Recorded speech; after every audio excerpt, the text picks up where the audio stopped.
नीरज।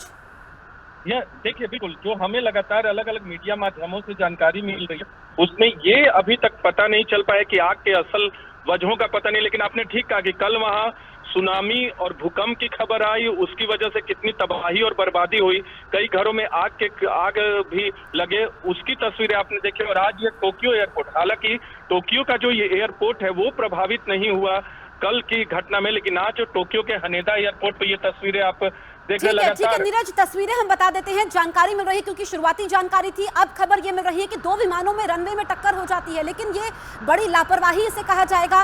क्या वजह रही कि पता नहीं लग पाया, ये जांच के कारण है, जांच होगी। लेकिन ये तस्वीरें आप देखिए किस तरीके से आग लगी हुई है विमान में।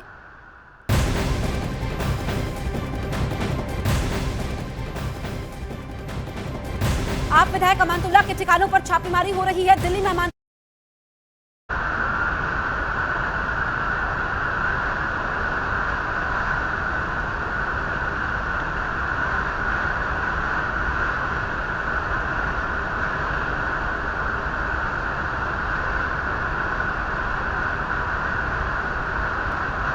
So they have blocked the entire tarmac where the incident has happened. The rescue workers are reaching out to the exact location to pull out if there are people inside the plane and to take them safely to be cured to some place. Right. Thanks a lot for staying with CNN News 18. I'm Shivani Gupta. We're keeping a close watch on these developing pictures coming in from Japan, where a plane has caught fire at the Haneda airport in Tokyo on the runway. What we do get to know is that the Coast Guard has announced there that one of their aircrafts may have collided with the plane. The visuals obviously speak of the extent of the fire and the extent of the tragedy, but it remains to be seen whether everybody inside that aircraft, if there were people inside it, were taken out or not, because this is happening on the runway. There are, of course, emergency provisions available where people, can come down the plane on those rafts, etc. But it's unclear whether the doors were open or whether anybody was inside or not. I want to quickly go back across to my colleague Abhishek, who's tracking the latest. So, Abhishek, this seems to be a very rare tragedy that has taken place, because the Coast Guard in Japan is announcing that their aircraft collided with this aircraft. So was this aircraft on the runway stationary when it collided? Was it trying to take off, or had it just landed? What is the update available on the situation? Shivani, it certainly looks like a very rare event on the tarmac. We see the Japan Airlines flight JL516 landed safely on the runway, and probably it was moving towards its Bay Area when we suddenly see it a huge fireball emerging and still moving onwards. And that was probably the Japanese Coast Guard plane which had struck the Japan Airlines plane. Now, tragically, it is being reported that about 367 people were on board when this incident had happened. So initially, we were not sure if the passengers were on board and how many of them were actually there. But now it looks like certainly a tragedy, because the kind of fire that is clearly being seen in the visuals, it doesn't look like it's going to be a small accident. Though, fortunately, it has happened on the runway at the tarmac near. So probably the rescue and the relief work may have reached in time. But still, the fire incident is of a huge level, and a tragedy cannot be, done away with. One has to be waiting for more official information. But for now, we know that about 367 people were on board. It is Japan JL516 aircraft when it has probably struck this Japanese Coast Guard flight on the runway. So, from some international agencies, we're getting some updates that this plane was the Japan Airlines plane with 367 people on board, which collided with the Coast Guard plane at the Tokyo airport, it looks like, upon landing. This seems to be an extremely rare case where two aircrafts are colliding on the runway. And moment of the collision, or when the fire broke out in this aircraft, is also now with us. I want to go across to MJ Augustine, aviation expert, joining us, Group Captain MJ Augustine. What would be the procedure in this case? It looks like the aircraft caught fire pretty immediately. Is there anything that can be done in that situation to evacuate the passengers on board? Actually, you see, ground evacuation procedures are very much in place. I'm sure we all know there are slides which come out. Yes. It's nitrogen-filled bottle, and it opens in less than 1.5 seconds. And there are procedures in place. Actually, the cabin crew, the main job of a cabin crew when we travel is not to look after us. Of course, it is the secondary job. The main job of a cabin crew is they are the safety crew which are on board, and the life of all the passengers aboard the aeroplane is in the hands of those cabin crew, and the number of cabin crews also is fixed. Internationally, it is fixed. As in, if you have 200, close to 212, you have to have 4 or 5, or if it is less than 180, you have to have 4, and things like that. So these are all specified number of cabin crews who are there. They are supposed to man the doors and facilitate the exit. People who are sitting on the emergency exit, I'm sure most of us who have traveled in the civil airliner and sitting in the emergency exit have listened to the emergency exit protocols being briefed to you. So these are pretty much the things that are in place, and they have been in place after many such crashes which have happened, and people have lost lives on the runway. But thankfully, even India, we had recently, I remember 1 or 2 years ago, we had an evacuation on ground. Nothing happened, not even a scratch. Everyone walked out of it clean. So these procedures have, I would say, sort of stabilized. But the issue here is we need to look at it in the backdrop of the tsunami that has happened or the earthquake that has happened. So this Coast Guard aeroplane that was, going probably was in a great hurry.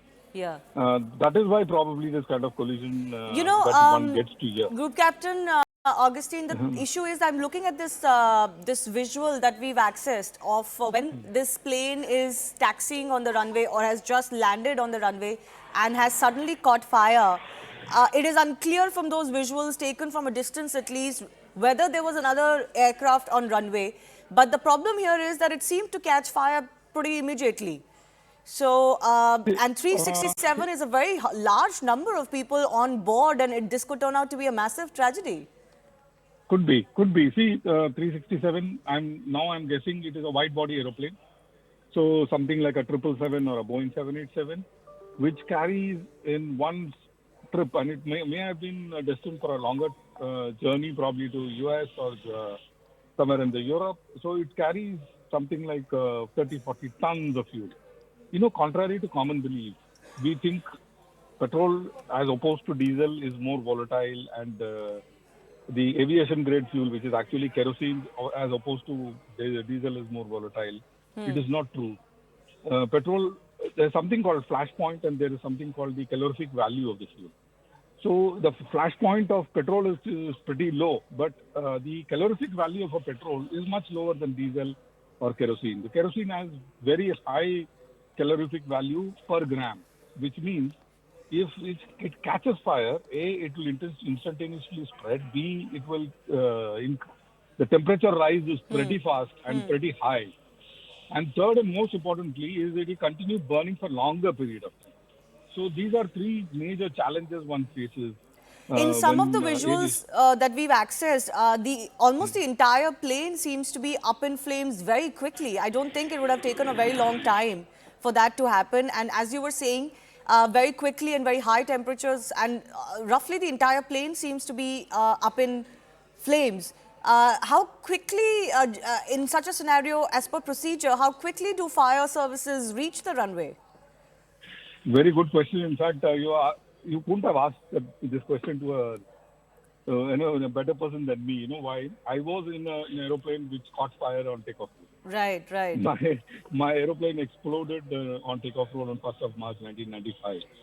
And it was an engine malfunction led to fuel tank rupture, and the way it caught fire was less than 11 seconds, 10.5 seconds or so. The cockpit was on fire. I was on fire. So imagine 10 seconds is all it took for the fuel, for the tank to puncture, for the fuel to catch fire and come to the cockpit. So it's like explosion. It's like a bomb explosion. That is the kind of rate at which the plane travels, especially in a K-50. Second is I told you about the temperature rise. It melts aluminum very fast. Eventually, my aeroplane when I came out on the end of the runway, I saw it burning. By the time the fire engines or fire trucks reached, half the aeroplane had already was flowing like a lava. But less than 1 minute on the runway, the fire engines reach. Right. So Group Captain, just hold on with me. I'm getting some breaking updates on this situation, and it seems to be some good news because we are being told by NHK, which is one of the news services in Japan, that all passengers appear to have survived this aircraft collision at the Tokyo airport. When we saw the visuals, Group Captain, the doors and all didn't seem to be open.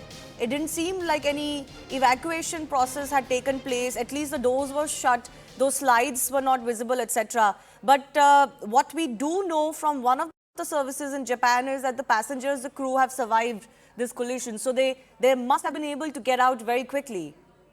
That's exactly what we were discussing, remember, just a couple of seconds ago. And it was an Airbus A350. An Airbus aeroplane per se is very, very safe aeroplane. In fact, the fuel tank has something called fire inerting facility. In the sense, the empty area of the fuel tank is devoid of oxygen. So the flame propagation in an Airbus A350 is much slower, and the temperature rise is much even. And that is enough time for the slides to deploy. And let me tell you, the crew are extremely well trained. I must tell all the viewers and you that every 6 months, the cabin crew undergo a refresher training where they go and practice this drill again and again. And, if you wake up a crew, you ask any crew, Indigo crew or any crew, at night in sleep also they'll be able to tell you exactly what to do. So that is the kind of training, that is the kind of muscle memory the cabin crew have. If you tell them evacuate, and that when you press that button to the time the first passenger is out is less than 60 seconds. So they have really, really good crew nowadays that we have, young boys and girls. Right. Kudos to them that today, we have so many passengers saved and not one life. Yes. Which while talking to you, with fingers crossed, I was talking to you and you gave me a good news, and thank you for that. Yes, we hope that, of course, we can get more confirmations on that.